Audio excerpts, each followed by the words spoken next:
Right. And we're live. We were talking about zucchini plants here, just hanging out. We're talking about YouTubers lying about harvesting 100 zucchini plants out of their backyard just today. Right. There's no need. Yeah. Yeah. We've got a pretty good sized garden, but we'll get like 4 or 5 zucchinis at a time. No, we get like 4 or 5 cucumbers at a time, right. you know, like maybe 6 to 10. It really depends. But, you know, zucchinis, unless you got 100 plants, you're not getting them. You're not pulling 100 zucchinis at one time. And saying, "Oh, I just picked these. Let's go harvest." I mean, I don't think it. I don't understand why people have to act like, because it's unrealistic. It sets an unrealistic precedence for people who are watching YouTube to learn. Right. You think, well, I don't get 60 pounds of zucchinis at one time. Right. Yeah. And make people disappointed in their, right. Yeah, then they get disappointed, and we're all about reality here. Right. If you get 5 zucchinis, that's a good day. That means you probably have 3 to 5 zucchini plants out there. You're not getting a case of them. Right. All right. So 2 Doctors Homestead, Daniel, Janet. Hello. Jay, Strangely Strange, Strangely Jay. We're talking Iron Heel. This is part 3, and we just got to chapter 1. But I feel like there's a lot to unpack on this book. We just got to chapter 1. There's a lot to talk about. There's a lot to unpack. Right. It's a story written in 1908 by Jack London about the socialist revolution in America, and it is a fictitious, pseudo-fictitious story in that there was no. The story is told as fake, but I think the ideas behind it, the ideals he was trying to share, you could say the lectures he has built into the story were from him. And I think part of his socialist ideologies, right? So in that sense, you could say not fiction, but the story itself. That dude was on his soapbox. He was on his soapbox, right? This is the Jack London soapbox, right? And we've spoken about some of the background of the book, and I don't want to spend too much time on that because we already spent 2 hours just building up to starting the book. Right. Context, Socialist Party. Let's just jump into chapter 1, man. Well, before Did we miss something? No, I don't think we missed something in 2 hours. We talked about surplus value. We went over the plot, literary style, perspective, all that good stuff. Influences, we mentioned that it did influence Orwell. So I'm losing the name here. Who was 1984? it? No, the guy that did the War of the Worlds. Oh, I can't think of his name now. I don't remember. H.G. Wells. Wells, H.G. Wells inspired Jack London. Jack London inspired Orwell. So it's an interesting, interesting growth there. You see the different characters. I mean, they had very different styles. Right, very different styles. Yeah. So we're, I guess we'd have to go back to some H.G. Wells, do this in reverse, because we hit a couple Orwells, and I read a couple more Orwells. I think that's where we were at. But before we jump into it, anything you wanted to talk about, Jay, as far as the book goes? I know you had some ideas. If not, we'll just jump into chapter 1. But any of the build up? Yeah. I've got some ideas, but they kind of evolve out through as the chapters come through. Okay. No, that works perfect. Yeah. Okay. Yeah. Wasn't sure on that. Yeah. Is was some how they talk about the Chicago, the big massacre thing that happened? Is that actually something that actually did happen in U.S. history? Like, are these sort of events that they're talking about I don't think so. Yeah. I don't know of any Chicago massacre. Right. There wasn't a Chicago massacre. Well, there was a Chicago massacre with Capone. But that, I don't 1920s. know. I don't know if that was this time. It was a lot of it was a lot of the Italian mafia stuff. Okay. But not like what he's describing, where the government actually put down a revolt. No. In Chicago. No, there was but there was, if you know Chicago history, there's been some stuff. There's been a mafia stuff that was considered right. Yeah, Chicago was has had some. Well, and they did talk. Didn't they talk about the Chicago fire? I think they talked about. I think they talked about the stockyards and the Chicago fire, and that is history of Chicago. Right, that is history. Really did happen. I've eaten in that neighborhood several times before. Yeah. So, But he was putting it in the future. Yeah. Because it was written in 1908, Yeah. but all this stuff happens in the future. So I don't think any of that actually happened.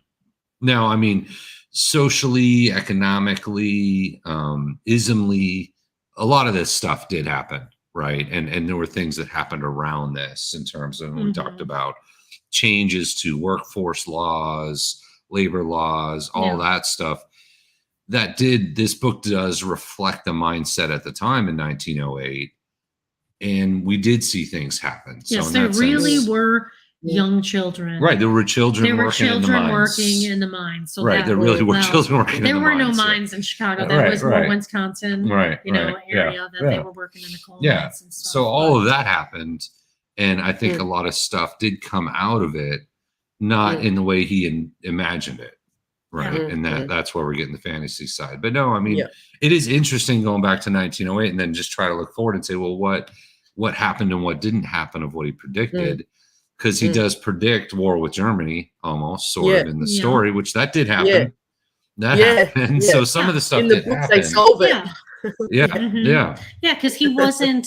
He depicted it correctly of what the workforce was about, and how people were mistreated, and there was no labor laws, no labor laws. People didn't, you could sue, but it didn't matter because there was system. No you couldn't fight the justification system for it, yes. The system was evil, as you could say, and people eventually over time there's been some corrections. I'm not saying the system now is perfect by any means, but I'm surprised that he left out so much. I mean, there was a lot that happened in Chicago, but he left out so much of Chicago's history because it was pretty much run by the Italians for a long time, with the mafia. So they didn't even get into that. He was a California guy. Yeah, but they did go to Chicago. Yeah.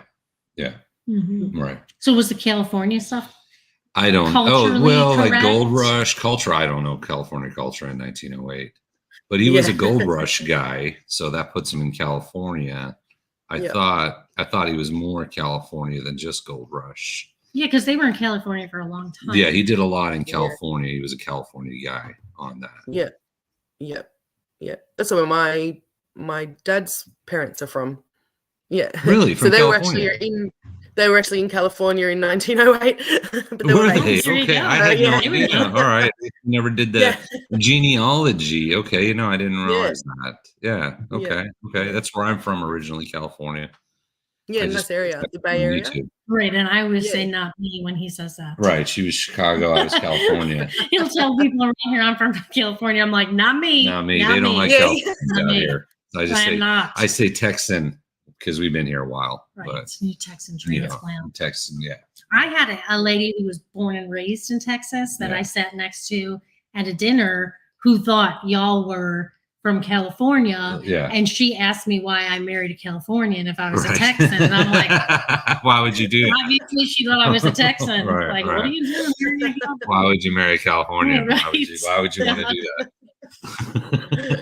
So apparently I pass off as a Texan at this point. I should blend in. Yeah. Right. I'm blending. Yeah. All right, so let's jump into it. We'll set the stage here. So Ernest Everhart, main character, really, a hardcore working class socialist guy, big, strong main character, smart guy, gets invited to a dinner party. And we kind of got into that last time, back in the day before internet and TV and all that, people had dinner parties and they would actually all get together and have intellectual discussions kind of thing, So we have the dinner party and the, what do they call metaphysicians? There's a lot of metaphysicians, and I had to Google metaphysicians because it's an expert in or student of the branch of philosophy that deals with the first principles of things, including abstract concepts such as being and knowing. So a talented metaphysician famous for defending idealism. And it's still a thing. I guess it was a thing probably more popular in 1908 than now. So it's not considered what a PhD would be today? No, not necessarily. Okay. No. So metaphysicians, and you can actually look them up and it's a thing. It's more of a philosophy, but it's things like, where's your soul? Like you can't point to your body where your soul's at. So it's more abstract spiritualist kind of ideas. It's now. more of what churches do. Right. Yeah. It's more abstract spiritualism kind of thing. You just believe because you believe. Right. But you don't have tangible evidence. Right. Yeah, exactly. Well, and often too, you have like thought out philosophies as to why you've come to that conclusion. Like it's not just Kermit the Frog said it, so I believe it now. It's like you. Well, I mean, I do love Kermit. Yeah. He does say that's none of my business. Right. Yeah. But yeah, there's often like a well-rounded thought process to get to that conclusion. It's not just Right. Yeah. They put the bow on it. Yeah. The metaphysicians put the bow on the abstract stuff. So you're like, okay, makes sense. Which is probably that book that I'm reading right now. She would have been considered a metaphysician. Yeah. Mm-hmm. Now, Ernest is not a metaphysician, but the people he addresses in the conversation are all metaphysicians, and he starts throwing it around. So I had to look it up. Like, okay, what is this? What are they even talking about here? But it's a term from 1908, right? All right, so we should bring it back. We're bringing it back. And as we mentioned before, so I pulled some of these conversations. There's several, you could call them lectures, several important conversations. I think that really the story wraps around. So I pasted them in, and we're going to read them in full. Yeah, I mean, why not? Because he has very eloquent. He's a good writer, and he was trying to pass on a message. So in that sense, we're going to carry on the message and add our commentary as we go in. But I think these several conversations, like we're not going to sit here and read the whole book. It was a long book. But there's some key conversations that I think really embody what the purpose of the book. So, all right. So we got in. He's starting to talk. Ernest is the he. Okay. And they call him out. They're hanging out, and they're like, "Hey, you know, what do you have to say, Ernest?" Because he was the working class guy, and I think he was the working class dude that they brought in. They brought in a token working class guy, and I think they wanted to have a good laugh on his expense, maybe. Like, oh, look at the idiot working class guy, and he kind of mops the floor with them, and I think that's the point. But we'll read through it. So go on, they urged, and Dr. Hammerfield said, "We do not mind the truth that is in any man, if it is sincere," he amended. So they're trying to get him to talk. "Then you separate sincerity from truth," Ernest laughed quickly. Dr. Hammerfield gasped and managed to answer, "The best of us may be mistaken, young man, the best of us." Ernest's manner changed on the instant. He became another man. "All right, then," he answered, "and let me begin by saying that you are all mistaken. You know nothing, and worse than nothing, about the working class." I mean, that's pretty bold. He came out pretty bold. He comes out swinging. Yeah, he's a boxer. With y'all a bunch of idiots. Right, immediately. Yeah, your sociology is as vicious and worthless as is your method of thinking. It was not so much what he said as how he said it. I roused at the first sound of his voice. It was as bold as his eyes. It was a clarion call that thrilled me, and the whole table was aroused, shaken alive with monotony and drowsiness. From monotony and drowsiness. Now this is Avis. That's Avis. That's the wife, soon to be, not yet in the story. Wife. She wrote the book. She's narrating. Right, she's narrating. "What is so dreadfully vicious and worthless in our method of thinking, young man?" Dr. Hammerfield demanded, and already there was something unpleasant in his voice and manner of utterance. "You are metaphysicians. You can prove anything by metaphysics, and having done so, every metaphysician can prove every other metaphysician wrong to his own satisfaction. You are anarchists in the realm of thought, and you are mad cosmos makers. Each of you dwells in a cosmos of his own making, created out of his own fancies and desires. You do not know the real world in which you live, and your thinking has no place in the real world except in so far as it is phenomena your favorite thing of mental, insofar as I do it as much as I use that a lot. Phenomena of mental aberration. Do you know what I was reminded of as I sat at table and listened to you talk and talk? You reminded me, for all the world, of the scholastics of the Middle Ages, who gravely and learnedly debated the absorbing question of how many angels could dance on the point of a needle. Why, my dear sirs, you are as remote from the intellectual life of the 12th century as an Indian medicine man making incantation in the primal forest 10,000 years ago. As Ernest talked, he seemed in a fine passion. His face glowed, his eyes snapped and flashed, his chin and jaw were eloquent with aggressiveness. But it was only a way he had. It always aroused people. His smashing sledgehammer manner of attack invariably made them forget themselves. They were forgetting themselves now. Bishop Morehouse was leaning forward and listening intently. Exasperation and anger were flushing the face of Dr. Hammerfield, and others were exasperated too, and some were smiling in an amused and superior way. As for myself, I found it most enjoyable.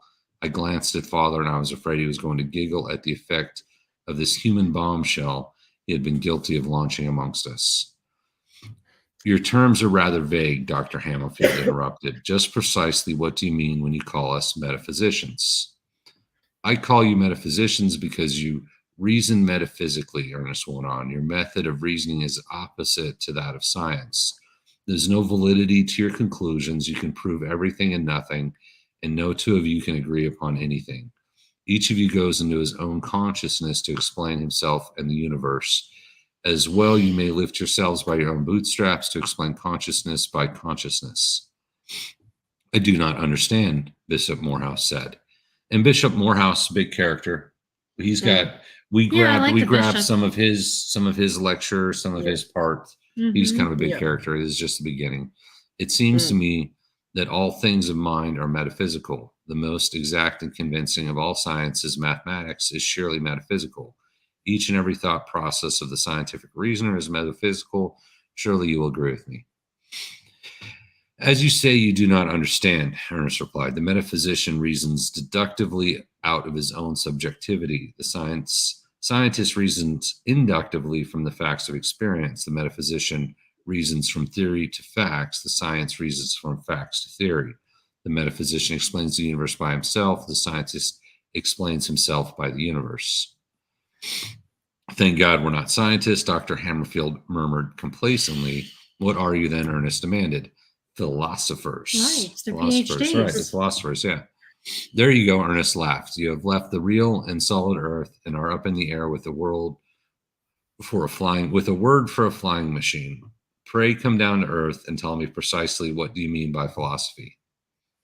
Philosophy is, Dr. Hammerfield paused to clear his throat, something that cannot be defined comprehensively except to such minds and temperaments as are philosophical. The narrow scientist with his nose in a test tube cannot understand philosophy. Ernest ignored the thrust. It was always his way to turn the point back upon an opponent, and he did it now with a beaming brotherliness of face and utterance. Then you undoubtedly understand the definition I shall now make of philosophy.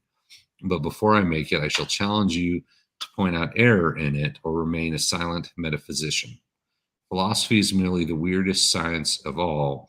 Its reasoning method is the same as any particular science and of all particular sciences. And by that, the same method of reasoning, the inductive method, philosophy fuses all particular sciences into one great science. As Spencer says, the data of any particular science are partially unified knowledge. Philosophy unifies knowledge that is contributed by all sciences. Philosophy is the science of science, the master science. If you please, how do you like my definition? Very credible, Dr. Hammerfield muttered lamely. But Ernest was merciless. Remember, he warned, my definition is fatal to metaphysics. If you do not now point out a flaw in my definition, you are disqualified later on from advancing metaphysical arguments. You must go through life seeking the flaw and remaining metaphysically silent until you have found it. Ernest waited. The silence was painful. Dr. Hammerfield was pained. He was also puzzled. Ernest's sledgehammer attack disconcerted him. He was not used to the simple and direct method of controversy. He looked appealing around the table, but no one answered for him. I caught Father grinning into his napkin. There's no other way of disqualifying the metaphysician, Ernest said. When he had rendered Dr. Hammerfield's discomfort complete, judge them by their works. What have they done for mankind beyond spinning of airy fancies and the mistaking of their own shadows for gods? They have added to the grady of mankind, I grant, but what tangible good have they wrought for mankind? They philosophized, if you will pardon my misuse of the word, about the heart as the seat of emotions. While the scientists were formulating the circulation of the blood, they disclaimed about famine and pestilence as being scourges of God. While the scientists were building granaries and draining cities, they built gods of their own shapes and of their own desires, while the scientists were building roads and bridges. They were describing the earth as the center of the universe, while the scientists were discovering America and probing space for stars and the laws of the stars. In short, the metaphysicians have done nothing, absolutely nothing for mankind. Step by step before the advance of science, they have been driven back as fast as the ascertained facts of science have overthrown their subjective explanations of things. They've made new subjective explanations of things, including explanations of the latest ascertained facts. In this, I doubt not, they will go on doing to the end of time. Gentlemen, a metaphysician is a medicine man. The difference between you and the Eskimo, who makes a fur-clad blubber-eating god, is merely the difference of several thousand years of ascertained facts. That is all. Second here. Yep. Trying to do something crazy here. Oh, man. Oh. I was trying to make it better. I may have messed up. Did that not make it better? Well, I just gotta say, it was that little speech right there. Yeah. That paragraph of y'all are idiots and give us nothing to society. Yeah. Is when I started disliking him. That's when you started disliking the book. Yeah. No, I mean, I like the book. I didn't like him. Yeah. Because he was very close-minded. Yeah. I think everybody brings something. Right. Regardless what it is, scientists, MD, metaphysicians, whoever they are, just the dude who, is working at the corner store, everybody brings something to society. Yeah. There is no, you're worthless. No, no. That's what he's trying to say. That's what he's trying to say. And I feel like that's what he perceives. Yeah. That's what he does this entire book. He does, His way is the right way, and everybody else is idiots because they don't believe what he believes. Oh, absolutely. And maybe Jack London felt that way. I don't know. Did. I mean, I've sort of said I think he was projecting himself, but no, I mean, you look at Socrates, Plato, Aristotle, this stuff they came up with was pretty amazing. To say none of that benefited society is sort of silly. Yeah. I mean, even if 95% of the people said it wasn't amazing. Right. 5%, it still believed it or made them think, or it made the 95% say, like critically think about it and say, maybe I don't believe that. Right. So, I mean, there is always a point to what someone says and does, because it stirs something in you to believe or not believe or to question. Yeah. Right. So his arrogance of saying that the people are worthless is just right. It continued through the book. Yeah, it's the chip. It's the anti-intellectualism chip that, hey, I'm a working man, and you guys, you aren't making coal for us. I'm out making coal, and you philosophers don't make any coal. So what good are you? Right. Right. Yeah. No, I get it. No, and I'm not saying I agree with it. All right. Yeah. Well, I say, philosophy is more working with the physical realm. Even if we don't have the data sets to back up our conclusions, we're still dealing with the physical realm. Whereas metaphysics is similar to me like philosophy, but you're using more an idealist. There's no materialism. And so that's why it gets the criticism. Because absolutely. And I mean, if you look metaphysics now, I think it's very edgy. It's very kind of on the edge of things, and that's my realm. Right, that's the stuff I love. Right. More like I said, I'm reading a Dolores Cannon book right now. Right, and she could probably be considered. I'm sure she'd be considered a metaphysician. Yeah. Right, when you talk about she was a medium. Right. Yeah. And I think that stuff has value. All right. Yeah. There has to be more to life than just cutting trees and gathering coal.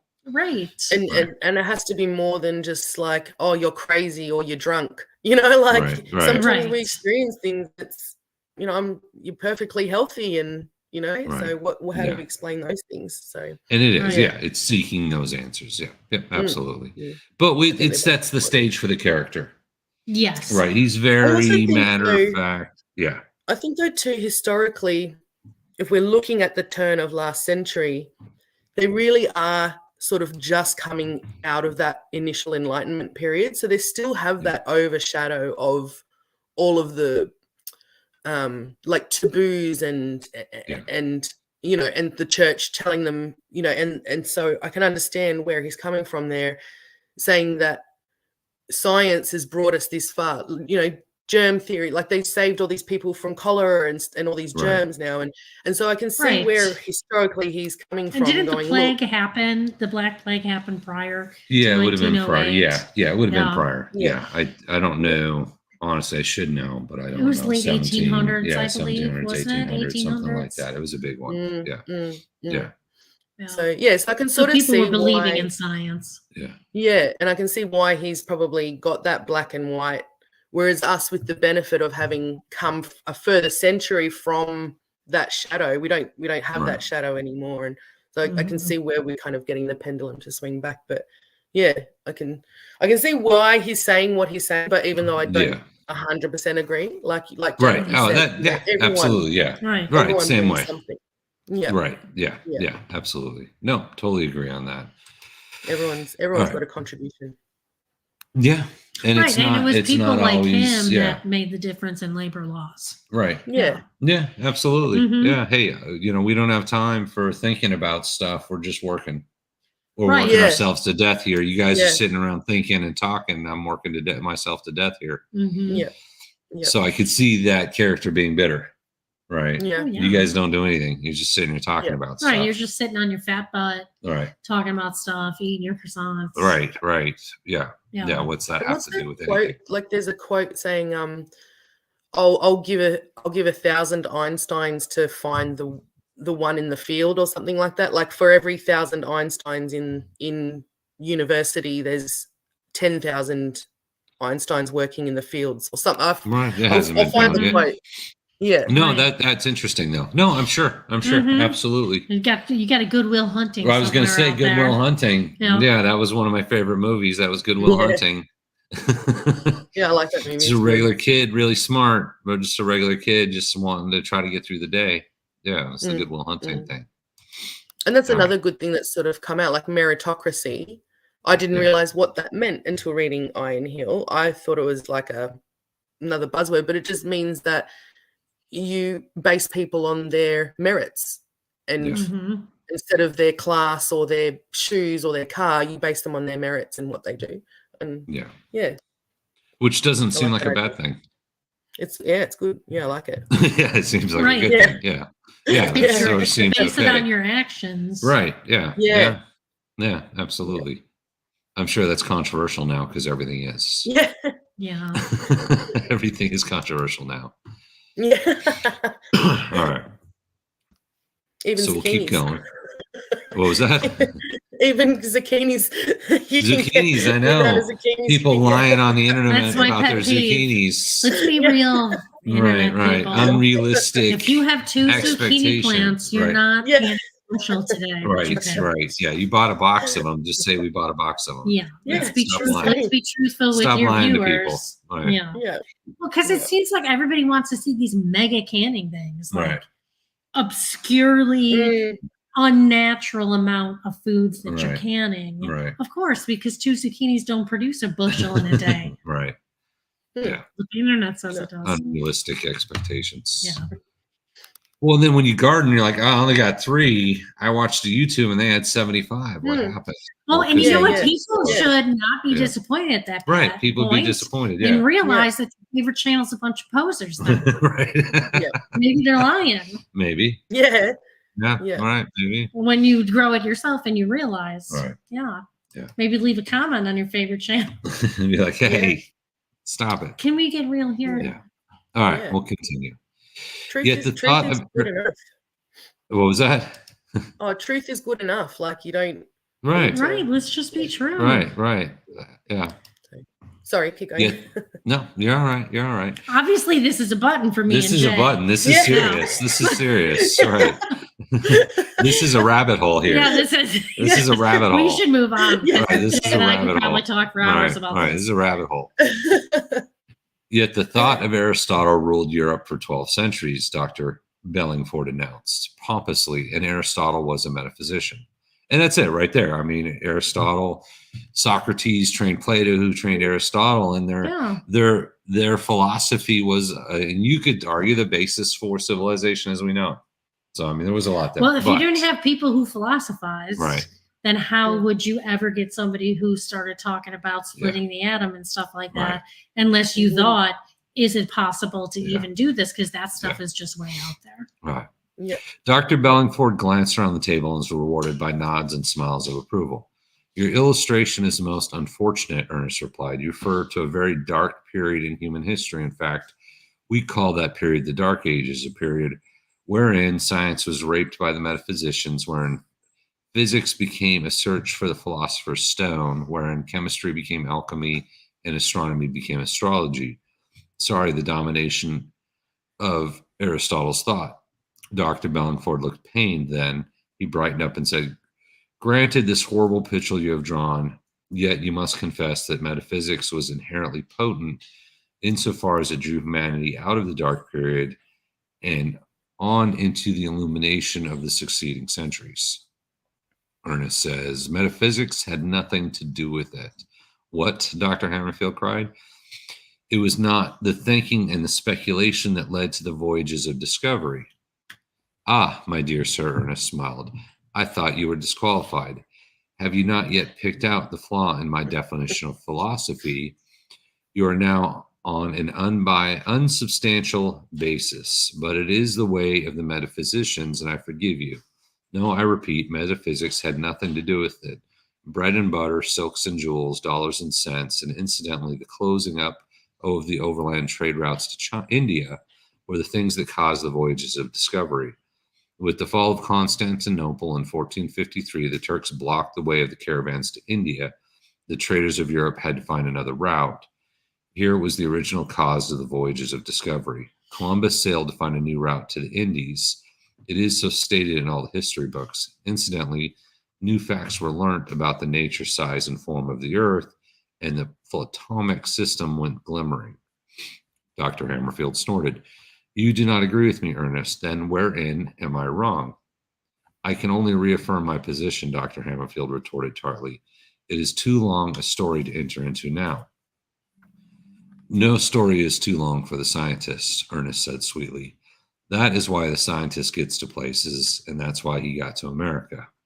I shall not describe the whole evening, though it is a joy to me to recall every moment, every detail in those first hours of coming to know Ernest Everhart. Battle royale raged, and the ministers grew red-faced and excited, especially at the moments when Ernest called them romantic philosophers, shadow projectors, and similar things. And always he checked them back to facts. The fact man, the irrefragable fact, he would proclaim triumphantly when he had brought one of them to a chopper. He bristled with facts, he tipped them with facts, ambuscated them with facts, bombarded them with broadsides of facts. You seem to worship at the shrine of fact, Dr. Hammerfield taunted him. There is no God but fact, Mr. Everhart. It is its prophet, Dr. Bellinghart paraphrased. Ernest smilingly acquiesced. I am the man from Texas, he said. And on being solicited, he explained, you see, the man from Missouri always said, you've got to show me. But the man from Texas says, you've got to put it in my hand. From which he is says, apparent y'all that he is gotta put it in my hands. Y'all, you got, yeah, he would say y'all. He wouldn't say you've got to. I think y'all is timeless. I'm sure they had y'all in 1908. I'm sure they did. But this guy was not from Texas, from which is apparent that he was no metaphysician. Another time when Ernest had just said that the metaphysical philosophers could never stand the test of truth, Dr. Hammerfield suddenly demanded, what is the test of truth, young man? Will you kindly explain which has so long puzzled wiser heads than yours? Certainly, Ernest answered. His cocksureness irritated them. The wise heads have puzzled so solely over truth because they went up into the air after it. Had they remained on the solid earth, they would have found it easily enough. They would have found that they themselves were precisely testing truth with every practical act and thought of their lives. The test, Dr. Hammerfield read impatiently. Never mind the preamble. Give us that which we have sought so long, the test of truth. Give it to us, and we will be as gods. There was an impolite and sneering skepticism in his words and the manner that secretly pleased most of them at the table, though it seemed to bother Bishop Morehouse. Dr. Jordan has stated very clearly, Ernest said. His test of truth is, will it work? Will you trust your life to it? Fish, Dr. Hammerfield sneered. You have not taken Bishop Berkeley into account. He has never been answered. The noblest metaphysician of them all, Ernest laughed, but your example is unfortunate. As Berkeley himself attested, his metaphysics didn't work. Dr. Hammerfield was angry, righteously angry. It was as though he had caught Ernest in a theft or a lie. Young man, he trumpeted. This statement is on par with all you have uttered tonight. It is a base and unwarranted assumption. I am quite crushed, Ernest murmured meekly. Only I do not know what hit me. You'll have to put it in my hand, Doctor. I will, Dr. Hammerfield sputtered. How do you know that Bishop Berkeley attested that his metaphysics did not work? You have no proof, young man. They have always worked. I take it as proof that Berkeley's metaphysics did not work because, and Ernest paused calmly for a moment, because Berkeley made an inveritable practice of going through doors instead of walls, because he trusted his life to solid bread and butter and roast beef, because he shaved himself with a razor that worked, wouldn't remove the hair from his face. But those are actual things, Dr. Hammerfield cried. Metaphysics is of the mind. And they work in the mind, Ernest queried softly, and the other nodded. And even a multitude of angels can dance on the point of a needle in the mind, Ernest went on reflectively. And a blubber-eating, fur-clad God can exist and work in the mind, and there are no proofs to the contrary in the mind. I suppose, Doctor, you live in the mind. My mind to me a kingdom is. My mind to me a kingdom is, was the answer. There's another way of saying that you live up in the air, but you come back down to earth at mealtime, I'm sure, or when an earthquake happens all along. Or tell me, Doctor, do you have no apprehension in an earthquake that the incorporeal body of yours will be hit by an immaterial brick? Instantly and quite unconsciously, Dr. Hammerfield's hand shot up to his head, where a scar disappeared under the hair.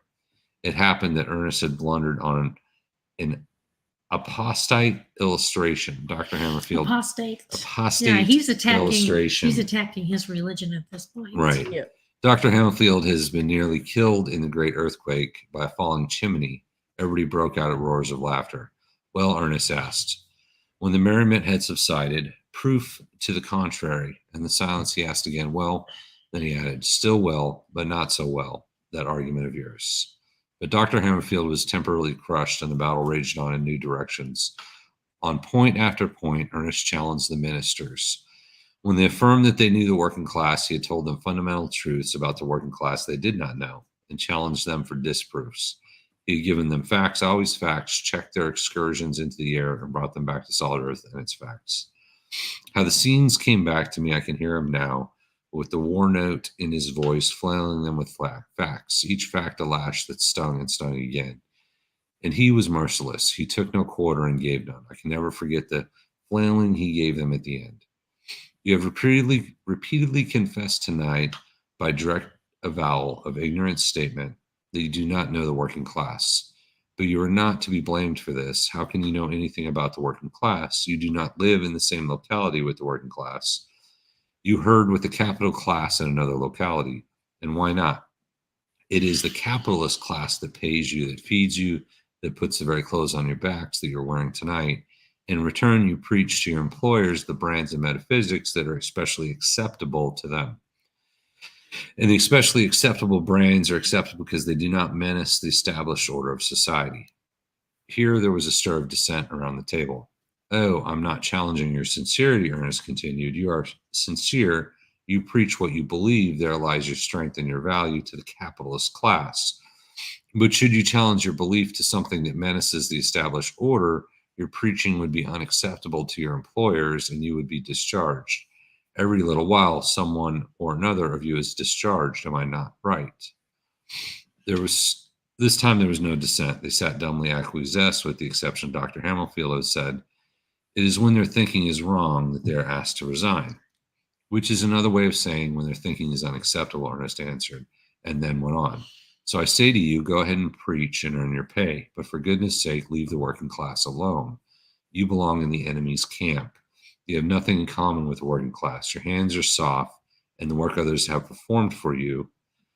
Your stomachs are round with the plenitude of eating." Here, Dr. Bellingford winced, and every eye glanced at his prodigious girth. Big stomach there.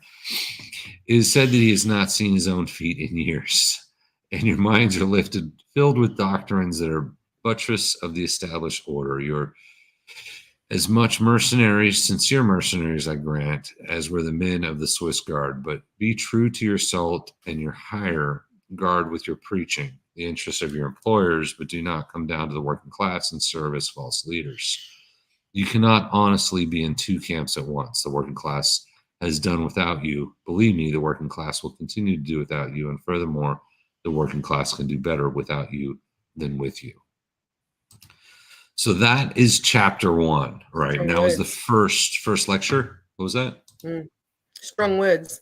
Yeah, strong words. And I think that really it opened up for the character, right? I mean, I don't think it was necessarily, you would say, like a socialist lecture per se. It was really, establishing Ernest as a, intelligent kind of debater, right? That he knows it builds up the character, right? Builds some credibility behind the character. It shows his chip, most definitely. Right. It shows his chip, right? It shows the working class chip, and calls out the metaphysicians and sort of the bishop as well, as saying, hey, you guys, you're allowed to continue to philosophize and preach as long as your philosophies align with the beliefs of the ruling class, basically, is what he's saying. So he kind of calls them out, sets them aside, and made a lot of enemies in chapter 1. He made a lot of enemies with that one. And that number of enemies kind of builds up over time. Well, I feel like personally he established himself as smarter than everybody. Right. He's one of the smarter than everybody. He felt that he was smarter and gave more to society than anybody else. Right.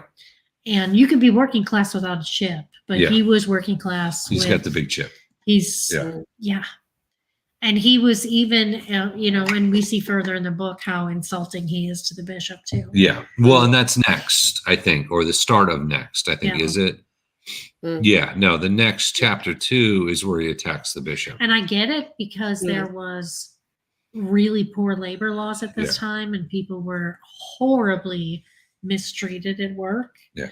So there was that air of, the people who owned the companies didn't care about the welfare of the people who worked for them. That was very prevalent at this time. Right. So obviously that is probably what charged the animosity, because then they go into talking about the man who lost his arm in the factory. Yeah. Yeah. Just to illustrate that the company doesn't care about you. Right. You lost your arm. All right. Well, you're out on the streets. Right. Like, it's your fault, whatever. It's your fault. And we're not going to pay you any compensation. Yeah. Because they weren't required to have workers' compensation at that time. Yeah. That came with all the labor laws. Yeah.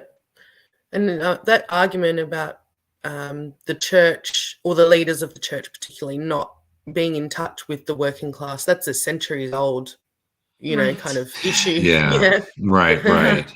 Well, and that's the next chapter. Right. Yeah. That's the next chapter where you get into that. Yeah. Where he goes to the bishop and kind of has that conversation that, hey, you're completely out of touch with reality. Right. I just feel like he could have been kinder in his approach. With the priest. Yeah. He's very brass in the way he speaks. Right. Yeah. Yeah. He's not kind to the priest. He's not looking to make any friends. No. And we can start chapter 2. I don't know, with 15 minutes that we'll get through it. but let's Not give if it a you got a go. lot of. Well, I've got the conversation with the priest because I think it's important. Oh, So I grabbed that Yeah. one as well. Yeah. it's a painful conversation. It is, but I think it's important to the story. I said I only have so many conversations in here. It's not not endless, but I think some of the conversations were important to understand the story. Because this starts Avis's journey to go and investigate herself what's going on. Absolutely, and I think right. this is where Ernest is making that difference in point, is that the metaphysicians, they're making all these conclusions and policies and how they deal with stuff, just all what they've imagined in their head the situation is, without actually going and finding out for themselves if it's actually real. And I think that maybe is the main criticism that they've got between philosophy and science. Right. And we see that now. You see that now with government, and that's really what he's referring to that as. I saw that now at work. Right. I'd be like, we're writing policies that have nothing to do with it. Nothing to do with the employees. Right. This is not how they think. Right. Yeah. Like you are so far attached. Completely out of touch. You're so far detached from the working class that you don't even know how to write a policy for it. Yeah. And so we see that government all the time. They seem completely disconnected from reality. And that was sort of chapter 1. That was sort of the conversation in chapter 1, which was, taking these people and explaining how disconnected they were. So let's start on chapter 2, see how far we can get. Chapter 2 opens with the end of the dinner party. After the guests had gone, Father threw himself into a chair and gave vent of roars of gargantuan laughter. Not since the death of his mother had I known to laugh so heartily. I will wager Dr. Hammerfield was never up against anything like that in his life. He laughed with the courtesies of a classic conversation. Do you know how it began like a lamb, Everhart? I mean, and how quickly became a roaring lion. He was a splendid, disciplined mind. He would have made a good scientist if his energies had been directed that way. So then you skip ahead a little bit in chapter 2. After the dinner party, they had broken up. It says several days had passed. And this was from Avis. Several days passed during which I read Ernest's books, borrowed from my father. His written word was as his spoken word, clear and convincing. It was its absolute simplicity that convinced each, while other continued to doubt. He had the gift of lucidity. He was the perfect expositor.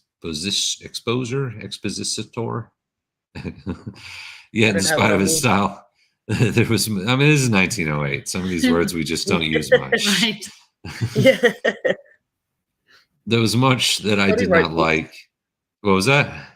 I forgot he wrote books in the book, like that he was an author. Yeah, he was right. It was a book about an author. He had laid to great stress on what he called the class struggle, the antagonism between labor and capital, the conflict of interest. So now they're back, right? The days have passed. Avis read his books, and this is where he comes back and has a conversation with the priest in chapter 2. Ernest arrives at the Cunninghams again. Avis and Morehouse debate Ernest about his political philosophies while drinking tea outdoors. Ernest is an ardent socialist. That means that he advocates for the working class rather than the people who own the companies where the workers are employed. It is a philosophy Avis and Morehouse have never heard in detail before. They're both fascinated and taken aback. So it starts.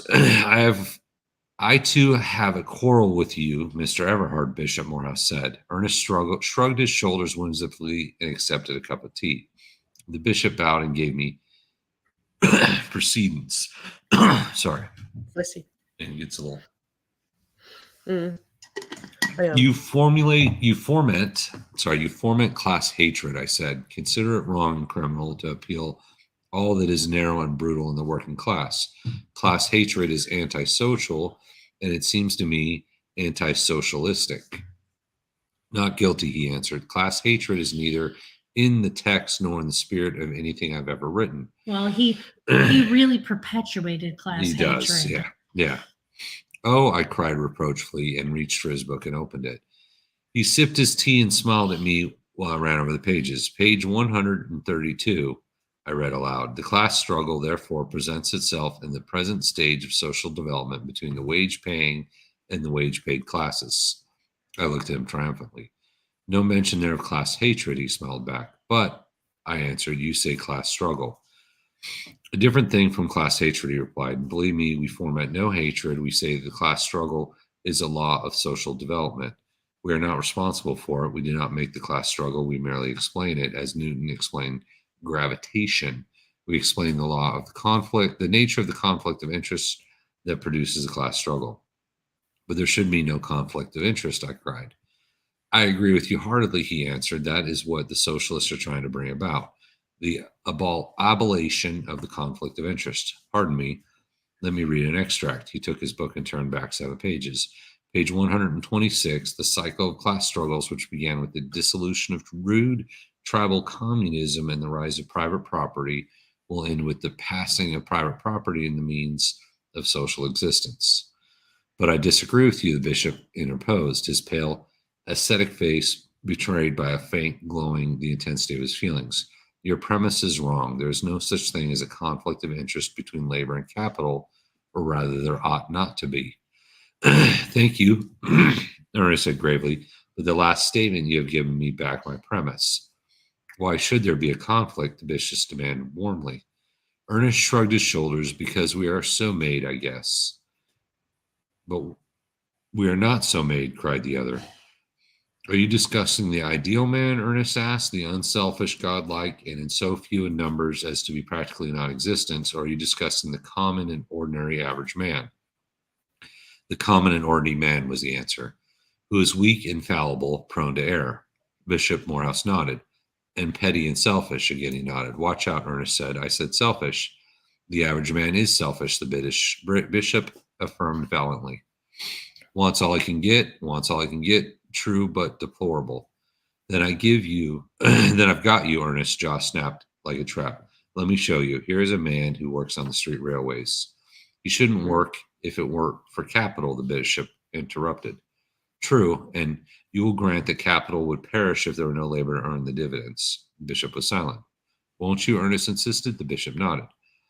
Then our statements cancel each other, Ernest said in a matter-of-fact tone. And we are where we are now to begin again. The working men on the street railway furnish the labor. The stockholders furnish the capital. By the joint effort of the working men and the capital, money is earned. The divide between them is money that is earned. Capital's share is called dividends. Labor's share is called wages. Very good, the bishop interposed. But there's no reason the division should not be amicable. You've already forgotten what we agreed on, Ernest replied. We agreed the average man is selfish. He is the man that is. You've gone up in the air and are arranging a division between the kind of men that ought to be but are not. But to return to the earth, the working man being selfish wants all he can get in the division. The capitalist being selfish wants all he can get in the division. When there's only so much of the same thing, and when the two men want all they can get of the same thing, there's a conflict of interest between labor and capital.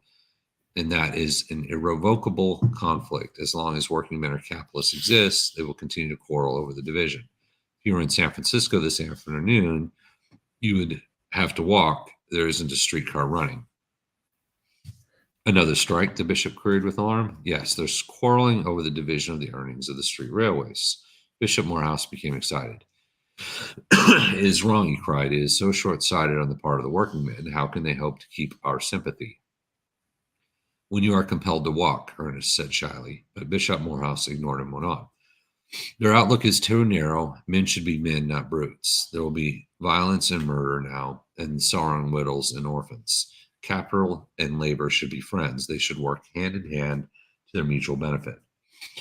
And now you're up in the air again, Ernest replied dryly. Come back to earth. Remember, we agreed that the average man is selfish. But he ought not to be, the bishop cried. And there, I agree with you, was Ernest's rejoinder. He ought not to be selfish, but he will continue to be selfish as long as he lives in a social system that is based on pig ethics.